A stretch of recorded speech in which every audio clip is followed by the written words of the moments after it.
Hello guys, welcome back to our YouTube channel. In today's video, we are going to learn how to use TikTok live. Let's begin with the tutorial. Firstly, open your Play Store or App Store. Then search for TikTok Lite. Over here, you can see TikTok Lite. Tap on it, then tap on install. TikTok Lite is a TikTok version in which in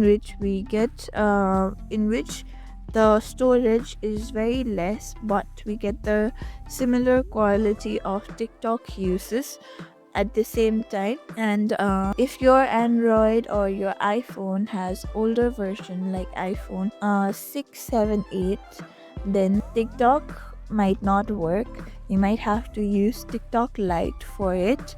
Therefore, TikTok Lite is also there available. There you go, your app has been downloaded. Now tap on open and use your TikTok Lite.